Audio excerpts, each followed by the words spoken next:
الحمد لله نحمده ونستعينه ونستغفره ونؤمن به ونتوكل عليه ونعوذ بالله من شرور أنفسنا ومن سيئات أعمالنا من يهده الله فلا مضل له ومن يضلله فلا هادي له ونشهد أن لا إله إلا الله وحده لا شريك له ونشهد أن سيدنا ومولانا وحبيبنا محمدا عبده ورسوله أما بعد فأعوذ بالله من الشيطان الرجيم بسم الله الرحمن الرحيم إنا نحن نزلنا الذكر وإنا له لحافظون صدق الله العلي العظيم. وقال النبي صلى الله عليه وسلم خيركم من تعلم القرآن وعلمه أو كما قال عليه الصلاة والسلام.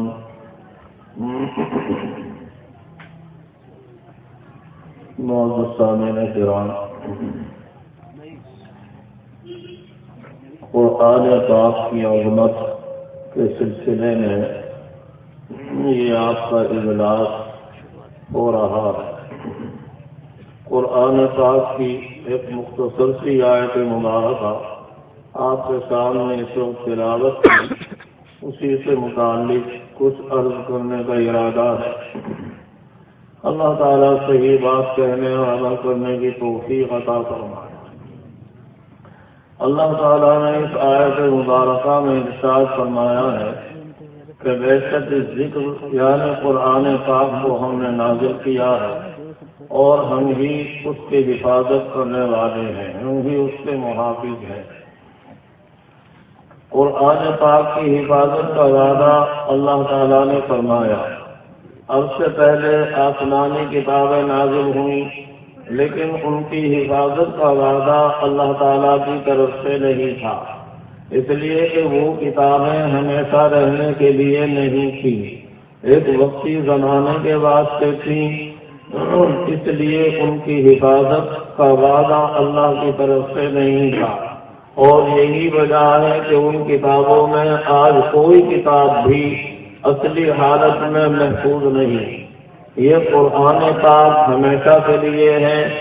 اور اللہ تعالیٰ نے اس کو قیامت تک کے لیے اتارا ہے، اس لیے اس کی حفاظت کا وعدہ اللہ تعالیٰ نے فرمایا. اور جس طرح قرآن پاک اللہ تعالیٰ نے نازل فرمایا، بلکہ جس طرح قرآن پاک لوح محفوظ میں محفوظ ہے اور جس طرح اللہ تعالیٰ نے قرآن پاک حضرت نبی اکرم صلی اللہ علیہ وسلم پر نازل فرمایا، حضرت سیدنا جبرائیل علیہ السلام جس طرح قرآن پاک کو لے کر نبی اکرم صلی اللہ علیہ وسلم زبر کے برابر بھی سمے بیٹی نہ ہوئی ہے، نہ ہو سکتی ہے، نہ ممکن ہے. جس طرح قرآن پاک نازل ہوا، آج اسی طرح ایک زیر زبر کی کمی بیشی کے بغیر قرآن پاک ہمارے پاس موجود ہے اور اسی طرح یہ قرآن پاک محفوظ رہے گا. وہ لاکھ لوگوں نے کوشش کی کہ قرآن پاک میں جیسے پہلی کتابوں میں تحریف کر دی گئی اسی طرح کی کوئی کوشش کی جائے. بڑی بڑی قوتیں لگی، حکومتیں لگی، لیکن وہ سب ناکام ہوئیں اور ہمیشہ انشاءاللہ ناکام رہیں گی. قرآن پاک میں کوئی کسی طرح بھی ایک نقطے کی دیر زبر کی کمی بیشی کرنا چاہے تو یہ ممکن ہی نہیں ہے. اللہ تعالیٰ نے اپنے کلام پاک کی حفاظت کا ایسا عجیب و غریب انتظام فرمایا. خود انسانوں کے دلوں کو، ذہنوں کو اللہ تعالیٰ نے اس کے لیے منتخب فرمایا. چھوٹے چھوٹے بچے قرآن پاک کو حفظ کرتے ہیں، اپنے سینوں کے اندر اس کو محفوظ رکھتے ہیں. اگر دنیا کی ظاہری چیزوں میں قرآن پاک کو محفوظ کیا جاتا، کاغذوں میں محفوظ کیا جاتا، دوسری چیزوں میں چٹیوں میں لکھ کر محفوظ کیا جاتا، کمی زیادتی کی جا سکتی تھی. لیکن اللہ تعالیٰ نے ایسا محیر العقول انتظام فرمایا. قرآن پاک کو لوگ اپنے دلوں میں، اپنے سینوں میں محفوظ رکھتے ہیں۔ اور یہ قرآن پاک کا اعجاز ہے کہ چھوٹے چھوٹے بچے 7 برس کے بچے قرآن پاک کو محفوظ کرتے ہیں۔ قرآن پاک کے علاوہ کوئی اور کتاب ایسی نہیں کہ اس کو اس طرح یاد کیا جاتا ہو اور اپنے سینوں میں محفوظ کیا جاتا ہو۔ 7 برس کی عمر کے بچے قرآن پاک کو اپنے سینوں میں محفوظ کرتے ہیں، اور ہر زمانے میں قرآن پاک کو حفظ کرنے والے بچے، بلکہ بوڑھے بڑے جوان لاکھوں کی تعداد میں، کروڑوں کی تعداد میں ہر جگہ دنیا میں موجود ہوتے ہیں اور موجود ہیں اور رہیں گے۔ جہاں کہیں بھی دیکھو بڑی تعداد میں قرآن پاک کے حافظ مل جائیں گے۔ وہ مبارکباد ہیں وہ لوگ جو قرآن پاک سے تعلق رکھتے ہیں اور قرآن پاک کو اپنے سینوں میں محفوظ کرتے ہیں۔ اِنَّا نَحْنُ نَزَّلْنَا الذِّكْرَ وَإِنَّا لَهُ لَحَافِظُونَ۔ اور جو قرآن پاک کو حفظ کرنے میں مشغول ہیں یا قرآن پاک کو پڑھنے پڑھانے میں مشغول ہیں، قرآن پاک کی حفاظت کا تو وعدہ اللہ تعالیٰ نے فرمایا ہے۔ در حقیقت جو قرآن پاک کے پڑھنے پڑھانے میں لگ گئے وہ خود اپنی حفاظت کا انتظام کرتے ہیں، بلکہ پورے عالم اور پوری کائنات کی حفاظت کا وہ انتظام کرتے ہیں۔ اس لیے کہ قرآن پاک کی حفاظت تو اللہ تعالیٰ کی طرف سے کی جائے گی، لیکن 2 چیزیں قرآن پاک سے وابستہ ہو جائیں گی، وہ سب چیزیں بھی اللہ تعالیٰ کی حفاظت میں آ جائیں گی۔ اس کو ایک مثال سے آپ پہلے سمجھیے۔ آپ کے پاس کروڑوں روپیے ہیں یا ڈالر ہیں، کروڑوں کی تعداد میں ان کا چیک آپ کے پاس ہے، آپ اس کو بٹوے میں رکھتے ہیں، تو اب اس بٹوے کی بھی حفاظت کی جاتی ہے، کیونکہ اس چیک کی حفاظت کرنا آپ کو منظور ہے۔ اب اس بٹوے کی بھی حفاظت کرتے ہیں، پھر وہ بٹوا آپ ایک بیگ میں رکھتے ہیں تو بیگ کی بھی حفاظت کی جاتی ہے۔ بیگ کو آپ نے اٹیچی میں رکھ دیا، اٹیچی کی بھی حفاظت کرتے ہیں۔ اس اٹیچی کو اٹھا کر آپ نے کمرے میں الماری میں رکھ دیا، تو اب اس الماری میں اس الماری کی بھی حفاظت کی جاتی ہے، اور اس کے ساتھ اس پورے کمرے کی بھی حفاظت آپ کرتے ہیں۔ آپ وہاں پہرا بٹھا دیتے ہیں، بھائی کوئی ایرا آدمی نہ آئے، دیکھو ہمارا بڑا خزانہ وہاں رکھا ہے، ہر آنے والے پہ نظر رکھی جاتی ہے، کوئی غیر آدمی کوئی غلط آدمی کو وہاں نہیں آ گیا۔ یہ تمام چیزیں جو حفاظت کی جا رہی ہے، یہ در حقیقت اس خزانے کی وجہ سے ہے جو اس بٹوے میں ہے۔ جو چیزیں اس سے وابستہ ہوتی چلی گئی وہ تمام حفاظت میں آ گئی اور ان سب کی حفاظت کی جانے لگی۔ بس اسی طرح سمجھیے اللہ تعالیٰ نے قرآن پاک کی حفاظت کا وعدہ فرمایا ہے، جو چیزیں قرآن پاک سے وابستہ ہو جائیں گی وہ سب چیزیں اللہ تعالیٰ کی حفاظت میں آتی چلی جائیں گی۔ ایک بندے نے قرآن پاک کو حفظ کرنا شروع کیا، اس کے دل کا تعلق دماغ کا تعلق قرآن پاک سے ہوا، اس کی بھی حفاظت، اس کا یہ جسم کیونکہ اس سے متعلق اس جسم کی بھی حفاظت، پھر یہ جسم انسان کا اور یہ بدن اس دنیا کے اندر رہتا ہے، اس زمین پہ رہتا ہے، آسمان کے نیچے رہتا ہے، اس زمین کا اس سے تعلق ہوا، آسمان سے اس کا تعلق ہوا، چاند سورج سے اس کا تعلق ہوا، اس پوری کائنات سے اس کا تعلق ہوا۔ اس لیے اب اس پورے نظام کائنات کی حفاظت اللہ تعالیٰ کی طرف سے ضروری ہو گئی۔ اس لیے اب زمین کی بھی حفاظت ہو رہی ہے، آسمان کی بھی حفاظت ہو رہی ہے، چاند سورج کی بھی حفاظت ہو رہی ہے، اور یہ پورا نظام کائنات حفاظت کے اندر آ گیا، کیونکہ ان سب کا تعلق ہو گیا قرآن پاک سے کسی نہ کسی درجے میں۔ یہی وجہ ہے حدیث شریف میں نبی اکرم صلی اللہ علیہ وسلم نے ارشاد فرمایا، لا تقوم الساعة حتى يقال في الارض اللہ اللہ، قیامت اس وقت تک نہیں آئے گی جب تک اس زمین میں اللہ اللہ کہا جاتا رہے گا، جب تک کوئی ایک شخص بھی اللہ اللہ کہنے والا باقی ہے جب تک قیامت نہیں آئے گی، کیونکہ لفظ اللہ قرآن پاک کا ایک لفظ ہے، اور قرآن پاک کی حفاظت کا وعدہ اللہ تعالیٰ نے فرمایا ہے. یہ ایک لفظ ہے قرآن پاک کا کہ اس کی حفاظت بھی اللہ کی طرف سے ہو رہی ہے. اور یہ جہاں موجود ہے اس پوری دنیا میں کائنات میں کس کی وجہ سے اب پورے نظام اور پوری کائنات کی حفاظت بھی ہو رہی ہے. اس لیے جب تک ایک شخص بھی اللہ اللہ کہنے والا رہے گا، جب تک پوری دنیا محفوظ رہے گی، اس کی حفاظت کی جاتی رہے گی. زمین اور آسمان، چاند اور سورج، دریا، سمندر، تمام چیزیں محفوظ رہیں گی جب تک لفظ اللہ کوئی کہنے والا بھی باقی رہے گا. اس سے معلوم ہو گیا کہ قرآن پاک کتنی بڑی دولت ہے، اور قرآن پاک پڑھنے والے اور پڑھانے والے ان کا کیا مقام ہے، اور یہ پوری دنیا سے ممکن ہے. قرآن پاک سے پڑھنے والے پڑھانے والے پوری دنیا کے ممکن، بلکہ زمین اور آسمان اور پوری کائنات پر ان کا احسان ہے کہ ان کی وجہ سے پوری دنیا کی حفاظت اور کائنات کی حفاظت ہو رہی ہے. لوگ غلط فہمی میں مبتلا ہے اور لوگ غلط تصور کرتے ہیں کہ یہ قرآن پاک پڑھنے والے کیا کرتے ہیں اور ان کی کیا حیثیت ہے. لوگ ان کو اونچی وقت کی پوری دنیا کا نظام قائم ہے اور اس کی حفاظت من جانب اللہ ہو رہی ہے. یہ قرآن پاک پڑھنے والے ان کی وجہ سے اللہ تعالیٰ روزی عطا فرماتے ہیں، ان کی وجہ سے اللہ تعالیٰ رحمتوں کا نزول فرماتے ہیں. اگر نبی اکرم صلی اللہ علیہ وسلم کے زمانے میں میں 2 بھائی تھے. ایک بھائی قرآن پاک پڑھتا تھا اور دوسرا بھائی تجارت کرتا تھا. وہ تجارت کرنے والا بھائی اس قرآن پاک پڑھنے والے پر خرچ کرتا تھا اور اس کو بھی یہ خیال ہوا کہ میں اس کے اوپر خرچ کرتا ہوں اور یہ میرا بھائی کچھ نہیں کرتا. اس نے اس کا ذکر حضرت نبی اکرم صلی اللہ علیہ وسلم سے کیا کہ حضرت یہ میرا بھائی کچھ نہیں کرتا اور میں اس کے اوپر خرچ کرتا ہوں.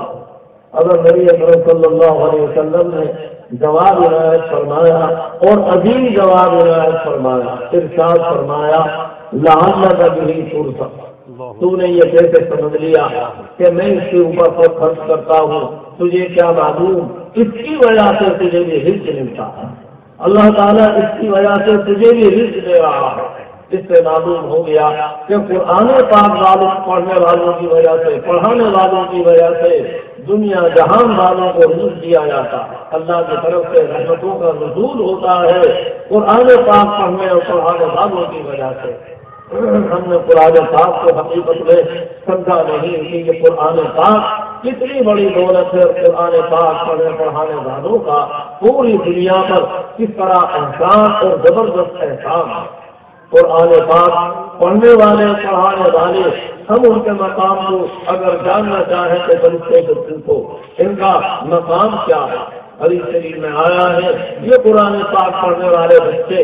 حالانکہ سر پہ ٹوپی بھی نہیں، پیروں میں جوتا بھی نہیں، لوگ ان کو حقیر سمجھتے ہیں، لیکن جب یہ مدرسے میں پڑھنے کے بعد پڑھنے کے لیے جاتے ہیں، یہ فرشتے جن کتنی بڑی قوت اور قدرت اللہ تعالیٰ نے ان کو عطا فرمائی ہے، کتنی بڑی طاقت والے فرشتے، لیکن وہ فرشتے اپنے پروں کو پھیلا کر کھڑے ہو جاتے ہیں یا اپنے پروں کو بچھا دیتے ہیں ان کے سامنے ان پڑھنے والے بچوں کی وجہ سے، کیونکہ معلوم ہے کہ یہ پڑھنے والے بچوں کا کیا مقام ہے اور ان کی وجہ سے یہ پورا نظام کائنات قائم ہے. وہ فرشتے نہ بادشاہوں کے لیے کھڑے رہتے ہیں، نہ غریبوں کے لیے، نہ ارب پتی خرب پتی لوگوں کا یہ احترام کرتے ہیں، لیکن یہ قرآن پاک پڑھنے پڑھانے والے بچے جدھر کو گزرتے ہیں ان کے سامنے وہ فرشتے ان کا ادب بجا لاتے ہیں اور اپنے پر ان کے نیچے بچھا دیتے ہیں. اور یہی وجہ ہے حدیث شریف میں آیا ہے کہ دنیا کا ذرہ ذرہ کائنات کا، یہاں تک کہ درختوں پر رہنے والے پرندے، سمندروں میں رہنے والی مچھلیاں اور زمین میں رہنے والے حشرات ارض اور اسی طرح ساری مخلوق قرآن پاک پڑھنے پڑھانے والوں کے لیے دعائیں خیر کرتی ہیں. انہیں معلوم ہے کہ ان کا مقام کیا ہے ان قرآن پاک پڑھنے والوں کا، اور کس طرح اللہ تعالیٰ ان کی وجہ سے اپنے رحمتوں کا نزول فرماتے ہیں. قرآن پاک تو بہت بڑی چیز ہے، ایک بچہ قرآن پاک کی ابتدا کرتا ہے بسم اللہ الرحمن الرحیم کہتا ہے، اس کی وجہ سے بھی اللہ کی طرف سے رحمتوں اور مغفرتوں کے سلسلے شروع ہو جاتے ہیں۔ تفسیر کبیر کے اندر حضرت امام راوی رحمۃ اللہ علیہ نے ایک واقعہ نقل کیا ہے۔ امام راوی رحمۃ اللہ علیہ تفسیر کبیر میں بیان فرماتے ہیں، سیدنا عیسیٰ علیہ السلام ایک جگہ سفر میں جا رہے تھے، قبرستان گزرا، ایک قبر کے پاس سے وہ گزرے، وہاں دیکھا کہ قبر والے کو عذاب ہو رہا ہے، عذاب کے اثرات قبر میں محسوس ہوئے۔ سیدنا عیسیٰ علیہ السلام کو بڑا افسوس ہوا، پھر کچھ عرصے کے بعد ادھر سے گزر ہوا تو دیکھا کہ اب وہاں عذاب ہونے کے بجائے اب تو اللہ کی رحمت کے اثرات محسوس ہو رہے ہیں۔ بڑا تعجب ہوا کہ پہلے یہاں سے گزرا تو عذاب کے اثرات محسوس کیے اور اب اللہ کی رحمت کا نزول ہو رہا ہے، بڑی خوشی ہوئی، لیکن ساتھ ساتھ یہ خیال بھی ہوا کہ اس مدت میں ایسی بات کون سی پیش آ گئی کہ جس کی وجہ سے اس کا عذاب ختم ہو گیا، رحمتوں کا نزول شروع ہو گیا۔ اللہ تعالیٰ سے مناجات کی کہ پروردگار اس کا بھیج کیا ہے۔ اللہ تعالیٰ کی طرف سے جواب ملا کہ یہ مرنے والا شخص گنہگار بندہ تھا، اس لیے یہ عذاب میں گرفتار ہوا، لیکن یہ بچہ پیٹ میں حمل میں چھوڑ کر مرا، اس کے بعد میں بچہ پیدا ہوا، اس کے اہلیہ سے بچہ پیدا ہوا، بچہ ذرا بڑا ہوا، ہوش سنبھالا تو اس کی اہلیہ نے اس بچے کو مکتب میں پڑھنے کے لیے بٹھایا، اور جب اس کے استاد نے اس بچے کو بسم اللہ کرائی اور اس نے کہا بسم اللہ الرحمن الرحیم، تو ہماری غیرت نے گوارا نہیں کیا کہ جس کا بچہ زمین میں ہم کو رحمان و رحیم کہہ کر پکار رہا ہے، ہم اس کے والد کو قبر میں عذاب دیں۔ ہماری رحمت نے گوارا نہیں کیا، ہم نے فوراً اس کے والد سے قبر کا عذاب اٹھا لیا اور اپنی رحمتوں کا نزول کر دیا، اس کو بخش دیا، رحمتوں میں داخل کر دیا۔ اس کا چھوٹا بچہ ہے ننا بننا، اپنی ننی منی زبان سے کہتا ہے بسم اللہ الرحمن الرحیم، وہ ہمیں رحمان الرحیم کہہ کے پکار رہا ہے، اور پھر ہم اس کے والد کو عذاب دیں، ہماری رحمت نے گوارا نہیں کیا۔ قرآن پاک تو بہت بڑی چیز ہے، ابھی اس نے قرآن پاک کی ابتدا کی ہے، قاعدے کی ابتدا کی ہے، ابھی بسم اللہ الرحمن الرحیم اس نے پڑھی ہے اور ابھی سے مغفرتوں کے سلسلے شروع ہو گئے ہیں۔ میرے بزرگوں، قرآن پاک کتنی بڑی دولت ہے، اللہ تعالیٰ نے ہر قسم کی عزت، رفعت، سربلندی اس قرآن پاک کے ساتھ اللہ نے وابستہ کر دی ہے، اور ہر طرح کی ذلت، رسوائی، اطلاع وہ بھی اللہ نے اس قرآن پاک کے ساتھ وابستہ کر دی ہے۔ جو لوگ ایمان والے قرآن پاک کو سینے سے لگائیں گے، عمل کریں گے، ان کے لیے ہر قسم کی سربلندی کے فیصلے اللہ کی طرف سے ہوں گے، اور ایمان والے ہونے کے باوجود جو قرآن پاک کو پسند ڈالیں گے، اعراض کریں گے، من اعرض عن ذکری فإن له معیشة ضنکا ونحشره یوم القیامة اعما قال ربی لم حشرتنی اعما وقد كنت بصیرا قال كذلك اتتك آیاتنا فنسیتها وكذلك اليوم تنسى۔ قرآن پاک سے اعراض کرنے والوں کے لیے زندگی تنگ بنا دی جائے گی، سب چیزیں موجود ہیں، کاروبار ہے لیکن تنگیاں ہیں، دشواریاں ہیں۔ جب ایمان والوں نے قرآن پاک کو سینے سے لگایا اور 100% قرآن پاک کے اوپر عمل کیا، اللہ تعالیٰ نے وہ نقشہ دکھایا کہ ایمان والوں کو وہ سربلندی اللہ تعالیٰ نے عطا فرمائی کہ آج تک دنیا حیران ہے، اسباب ہوئے بغیر کس طرح اللہ نے ہم کو وہ سربلندی عطا فرمائی۔ صحابہ رضی اللہ تعالیٰ عنہ کا دور آپ رات کو معلوم ہے، اللہ کے صحابہ رضی اللہ تعالیٰ عنہ کس طرح اللہ تعالیٰ نے ان کو ہر قسم کی سربلندیوں سے نوازا۔ بڑی بڑی حکومتیں ان کے سامنے جھکی، بڑی بڑی قوتیں ان کے سامنے سر رجوع ہو گئی، بڑی بڑی دولتیں ان کے قدموں میں آ کر گری، اور انسان کو انسان حیوانوں کے اندر اللہ تعالیٰ نے ان کی وہ عزت عطا فرمائی کہ حیوان بھی، جانور بھی، شیر بھی، درندے بھی ان کی اطاعت کرنے کے اوپر مجبور ہے۔ آپ کو معلوم ہے حضرت سیدنا سفینہ رضی اللہ تعالیٰ عنہ حضرت نبی اکرم صلی اللہ علیہ وسلم کے ایک صحابی، آپ کے ایک غلام سفر کر رہے ہیں، قافلے سے راستہ بھول گئے، راستہ بھٹک گئے، سامنے شیر آیا۔ آج ہمیں شیر نہیں، اگر ذرا سا کتا نظر آ جائے تو ہمارا کیا حال ہوگا،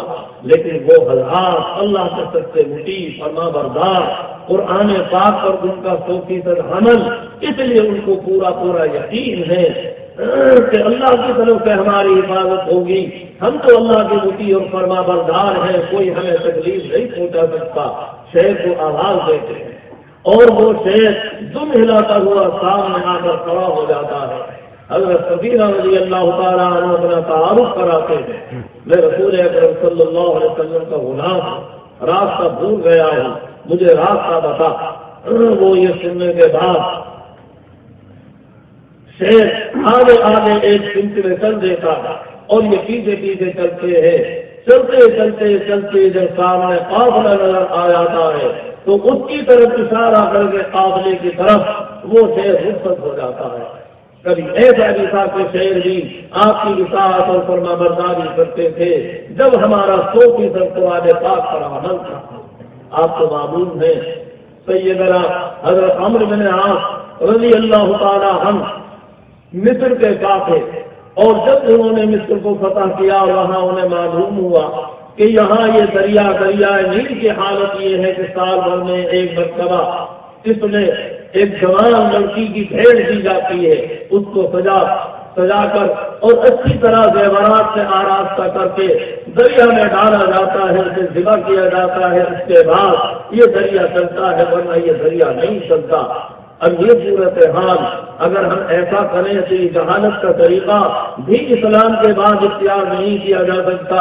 اور اس کو ایسے ہی برداشت کریں تو آپ پانی پر سارے معاملے موقوف ہیں۔ حضرت سیدنا عمرو بن عاص رضی اللہ تعالیٰ عنہ نے پورا واقعے کی تفصیل عمر فاروق سیدنا عمر رضی اللہ تعالیٰ امیر المومنین کو لکھ کر بھیجی۔ امیر المومنین سیدنا عمر فاروق رضی اللہ تعالیٰ عنہ کو ایک خط لکھتے ہیں اور ایک پرچہ دریائے نیل کے نام لکھتے ہیں اور فرماتے ہیں کہ یہ میرا پرچہ دریا میں ڈال دینا۔ چنانچہ وہ پرچہ جب حضرت عمرو بن عاص رضی اللہ عنہ کے پاس پہنچا اور لوگوں کو معلوم ہوا تو لوگوں نے سلسلے شروع کیے، انہیں مسلمانوں کو کیا ہو گیا، ان سے اسلام نے ان کو مغرور بنا دیا ہے، بھلا دریا بھی پڑھا لکھا ہے، کیا دریا بھی بات مانتا ہے؟ لوگ تماشا دیکھنے کے لیے نکل پڑے ہوئے۔ حضرت سیدنا عمرو بن عاص رضی اللہ تعالیٰ عنہ سیدنا عمر فاروق رضی اللہ تعالیٰ عنہ کا وہ پرچہ لے کر دریا میں پہنچتے ہیں، جس پر لکھا ہوا تھا کہ ایک دریا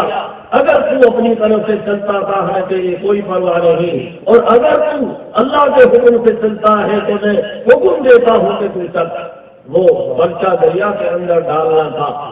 لیکن پرچہ ڈالنے کے بعد اب پانی کا وہ جوش اس دریا میں آیا ہے کہ پہلے بھی کہیں اتنا پانی اس میں نہیں آتا تھا، اور اس طرح وہ دریا روانی کے ساتھ بہنا شروع ہو گیا اور برابر بہ رہا ہے۔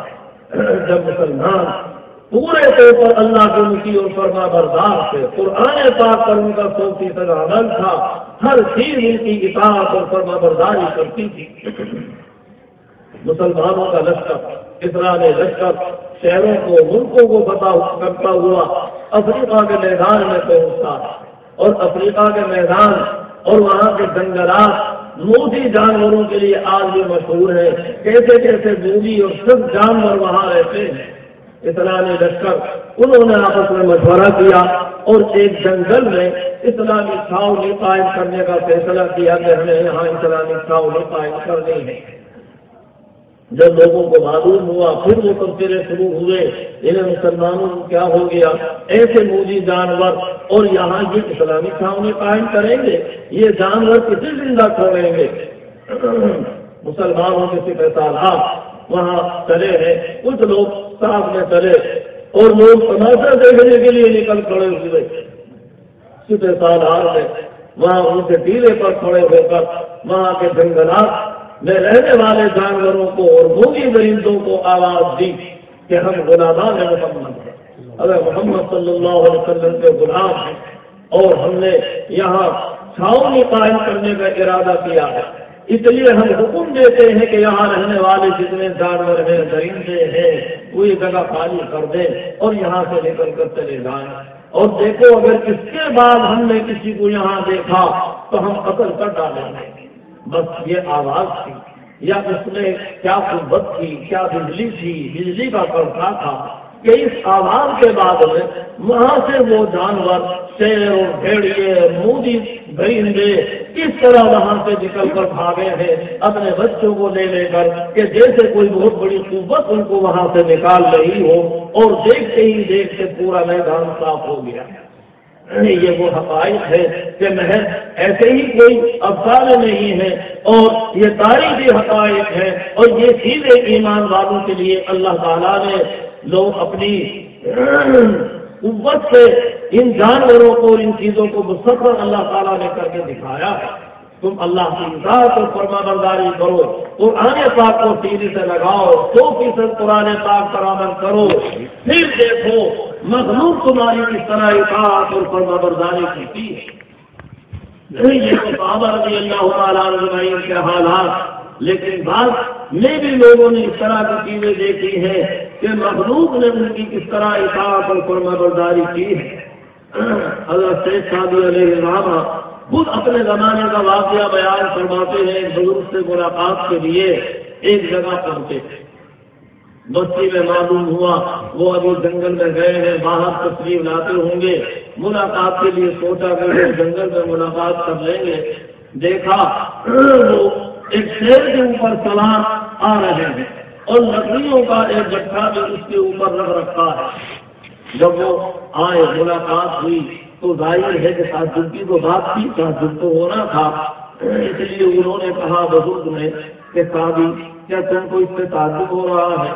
کہ میں شیر کے اوپر سواری کر رہا ہوں؟ حضرت نے فرمایا کہ جی ہاں، تعجب کی تو بات ہے، شیر اور اس کے اوپر سواری کی جائے۔ انہوں نے جواب دیا، بزرگ نے اور عزیز جواب دیا، صاحبی تو ہم گردن اور حکم داور نہ پیش کہ گردن نہ پیش جو حکم تو ہے، صاحبی تو بھی اپنی گردن اپنے خالق اور مالک کے حکم سے بچے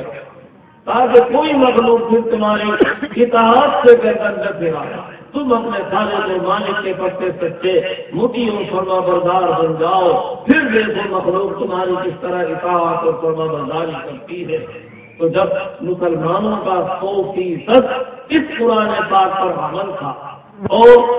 قرآن پاک کو انہوں نے اپنا ہر طرح پیشہ بنایا، جو کچھ کرنا ہے قرآن پاک کے مطابق، نہ اپنی اس کے علاوہ کوئی رائے ہے، نہ طبیعت کے تقاضے ہیں، نہ رسم و رواج ہے،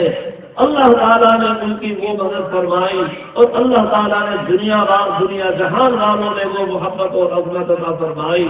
کہ آج تک لوگوں کے واسطے وہ واقعات باعث حیرت بنے ہوئے ہیں۔ اور بھائی وہ زمانہ بھی آیا جب ہم نے قرآن پاک پر عمل کرنا چھوڑا اور ہم نے اپنی منمانی شروع کی، رسم و رواج کو جگہ دی، اور برادری کی رسمیں، خاندان کی رسمیں انہوں نے گویا ایک اصول کی حیثیت اختیار کر لی۔ آج ہم کوئی کام کریں تو برادری کے جو رسم و رواج ہے وہ آج ہمارے سامنے ہے، ان کو اختیار کرتے ہیں۔ تو آج وہ حالت بھی دیکھی، ہر جگہ دیکھو، جہاں دیکھو، جس ملک میں دیکھو، آج مسلمانوں کے لیے دشواریاں ہیں، مشکلات ہیں، پریشانیاں ہیں۔ پھر ہم کہتے ہیں کہ یہ کیا ہو رہا ہے اور یہ کیوں مسلمان مشکلات میں مبتلا ہے؟ اللہ تعالیٰ نے تو خود ہی پہلے سے اعلان فرما دیا، من آرام عن ذکری فإن له معیشة ضنکا ونحشرہ یوم القیامۃ اعمیٰ۔ جو لوگ ہمارے اس ذکر سے، یہ اور بھائی یہ ایمان والوں کے واسطے ہے، دوسرے لوگوں کے لیے یہ قانون نہیں ہے، ان کے لیے تو ہے ہی دنیا، اس لیے ان کے لیے یہ چیز نہیں، یہ تو ایمان والوں کے لیے ہے۔ اگر یہ ایمان والے قرآن پاک سے اعراض کریں گے تو ان کی زندگی تنگ بنا دی جائے گی۔ اور اللہ تعالیٰ فرماتے ہیں وَنَحْشُرُهُ يَوْمَ الْقِيَامَةِ أَعْمَىٰ، ہم قیامت میں تم کو اندھا کر کے اٹھائیں گے اور وہ کہے گا پروردگار لما حشرتنی اعمیٰ، مجھے اندھا کر کے کیوں اٹھایا؟ وقت کنت بصیرا، میں تو دنیا میں آنکھوں والا تھا، بینا تھا۔ اللہ تعالیٰ کی طرف سے ارشاد ہوگا قال كذلك اتتك آیاتنا فنسیتها وكذلك اليوم تنسى، ہماری آیتیں تیرے پاس آئیں، ہمارا قرآن پاک تیرے پاس آیا، تو نے اس کو بھلا دیا، تو گویا اندھا بن گیا کہ قرآن پاک موجود اور پھر اس کے پڑھنے کی توفیق نہیں، گویا تم اندھے بن گئے، اس لیے آج تمہیں اندھا کر کے اٹھایا جا رہا ہے۔ وہاں اس وقت میں کیا حالت ہوگا جب انسان کی یہ حالت ہوگی۔ اور اگر نبی اکرم صلی اللہ علیہ وسلم جن کی شفاعت پر ہر ایمان والے کی نظر ہے کہ ہر نبی اکرم صلی اللہ علیہ وسلم کی شفاعت سے وہاں بیڑے پار ہوں گے، لیکن خود نبی اکرم صلی اللہ علیہ وسلم ان لوگوں کی کے خلاف جنہوں نے قرآن پاک سے اعراض کیا ہوگا، اگر نبی اکرم صلی اللہ علیہ وسلم دعویٰ ظاہر کریں گے اور فرمائیں گے، قرآن پاک میں اللہ نے اس کو بھی فرمایا ہے وقال الرسول یا ربی ان قوم اتخذوا هذا القرآن مهجورا، رسول اکرم صلی اللہ علیہ وسلم اللہ تعالیٰ سے فریاد کریں گے، دعویٰ ظاہر کریں گے یا ربی میرے پروردگار ان قوم اتخذوا هذا القرآن مهجورا، میری اس قوم نے قرآن پاک کو بس پھر ڈال دیا تھا۔ ذرا اندازہ لگائیں، جو رحمت دو عالم صلی اللہ علیہ وسلم امام الانبیاء جن کی شفاعت ہمارے لیے باعث نجات، ایک ایمان والے کا سہارا، اور جب حضرت نبی اکرم صلی اللہ علیہ وسلم ہمارے خلاف دعویٰ ظاہر کریں گے تو پھر قوم وہاں ہمیں نجات دینے والا ہوگا اور قوم کی بارش کرنے والا ہوگا۔ آج سنبھلنے کا وقت ہے کہ ہم سمجھیں اور اپنے حالات کو درست کریں، اور جو ہمارا قرآن پاک کے ساتھ آج رویہ ہے اس کو بدلیں، قرآن پاک سے تعلق قائم کریں، اپنی اولاد کو پڑھائیں، اور اولاد کو پڑھانے کے ساتھ ساتھ قرآن خود بھی قرآن پاک کی تلاوت کا معمول بنائیں، اپنے بچوں کو بھی پڑھانے کا سلسلہ رکھیں۔ جو بچے آج ہم نے سمجھا ہے کہ یہ قوم کے اوپر بوجھ ہے، ہمیں نہیں معلوم کہ یہ بچے قرآن پاک حفظ کرنے کے بعد یہ کتنی بڑی دولت ہے۔ دنیا کی تمام دولتیں یہاں رہ جائیں گی، خزانے یہاں رہ جائیں گے، اور بڑے بڑے ارب پتی ان کے تمام خزانے یہاں رہ جائیں گے، عہدے یہاں رہ جائیں گے، آگے جب قرآن ہوگا، جب دنیا سے جا رہا ہوگا تو قرآن پاک تب بھی اس کے ساتھ ہوگا۔ دنیا میں بھی قرآن پاک اس کے ساتھ ساتھ تھا، آخر قرآن جہاں جاتا ہے قرآن پاک اس کے ساتھ جاتا ہے۔ آخر قرآن اگر دریا میں جا رہا ہے قرآن پاک وہاں بھی ساتھ ہے، ہمارے جہازوں میں ہے تو قرآن پاک وہاں بھی اس کے ساتھ ہے، کسی دور دراز کے ملک میں یہ حافظ قرآن جاتا ہے وہاں بھی قرآن پاک اس کے ساتھ ہے۔ یہ قرآن پاک ساتھ نہیں چھوڑتا، دنیا کی ساری چیزیں ساتھ چھوڑ دیتی ہیں لیکن قرآن پاک ساتھ نہیں چھوڑتا۔ اسی طرح جب یہ دنیا سے جا رہا ہوگا، دنیا کی ایک چیز دنیا والوں کا ساتھ چھوڑے گی، فیکٹری والے ان کی فیکٹریاں یہاں رہ جائیں گی، کارخانے یہاں رہ جائیں گے، مکانات یہاں رہ جائیں گے، عہدے یہاں رہ جائیں گے، اور ایک چیز سے آدمی کو خالی کر کے دنیا سے نکالا جائے گا، یہاں تک کہ بدن کے کپڑے نکال لیے جائیں گے، ہاتھ کی انگوٹھی نکال لی جائے گی، ایک چیز 100% یہاں رہ جائے گی۔ سکندر جب چلا دنیا سے 2 لوگ خالی تھا، سکندر جیسا بادشاہ دنیا سے جاتا ہے تو خالی ہاتھ جاتا ہے۔ جب سکندر کا اخیر بڑھتا ہے تو اس نے یہ وصیت کی کہ جب مجھے کفن پہناؤ تو میرے دونوں ہاتھ کفن سے باہر نکال دینا۔ لوگوں نے بڑے تعجب سے پوچھا ایسا کیوں؟ سکندر نے کہا میں چاہتا ہوں میرا جنازہ نکلے اور لوگوں کو نصیحت کرتا ہوا نکلے۔ وہ سکندر جو روئے زمین کا بادشاہ تھا لیکن جب دنیا سے جا رہا ہے وہ بھی خالی ہاتھ جاتا ہے، دنیا سے جو جاتا ہے خالی ہاتھ، لیکن ہاتھ جب قرآن جاتا ہے تو قرآن پاک کو اپنے ساتھ لے کر جاتا ہے، اور جب یہ قبر کے اندر رکھا جاتا ہے تو قرآن پاک اس کے بدن اور کفن کے درمیان ہو کر اس سے چمٹ جاتا ہے۔ ایک حسین خوبصورت انتہائی حسین و جمیل خوبصورت دوست کی شکل میں اس سے لپٹ جاتا ہے۔ قبر کے فرشتے آتے ہیں، اس سے حفاظت کرتا ہے، سوال جواب میں اس کی مدد دیتا ہے، جنت کی کھڑکی کھلواتا ہے، جنت کے فرش لکھواتا ہے، اور پھر میدان حشر میں جب یہ آتا ہے تو قرآن پاک اس کی سفارش کرتا ہے، اور اللہ تعالیٰ سے سفارش کرتا ہے، اس کو بہترین عزت کا جوڑا عطا کیا جاتا ہے، اور پھر حافظ قرآن سے کہا جاتا ہے کہ پڑھتا جاؤ اور پڑھتا جاؤ۔ یہ حافظ قرآن ایک آیت کو پڑھتا ہے اور اللہ تعالیٰ اس کا ایک درجہ بلند کرتے ہیں، ایک آیت کو پڑھتا جائے گا اور اس کے درجے بلند کیے جاتے رہیں گے، یہاں تک کہ جب اس کی آخری آیت ہوگی پھر اس کا آخری درجہ ہوگا۔ کیا خوش نصیب ہے یہ انسان جس نے قرآن پاک کو حفظ کیا، اور کیا خوش نصیب ہے وہ شخص جس نے اپنی اولاد کو حفظ کرایا۔ وہاں جس طرح حافظ قرآن کا اعزاز کیا جائے گا، حافظ کے والدین کا بھی اعزاز کیا جائے گا، وہاں ساری دنیا اور کائنات کے سامنے جہاں اولین و آخرین جمع ہوں گے، سیدنا حضرت آدم علیہ السلام سے لے کر قیامت تک آنے والے تمام انسان جمع ہوں گے، انبیاء موجود، اولیاء موجود، اور سب وہاں موجود، اور ان کے سامنے حافظ قرآن کے والد کو بلایا جائے گا، اور اس کے سر پر ایسا سنہری تاج اس کو پہنایا جائے گا کہ اگر یہ سورج گھر میں موجود ہو، اس کی روشنی بھی اس کے ساتھ پھیکی پڑ جائے گی۔ اب تو سورج کروڑوں میل دور ہے، سب اس کی روشنی کا یہ عالم ہے، لیکن اگر یہ گھر میں موجود ہو تو اس کی روشنی کا کیا حال ہوگا؟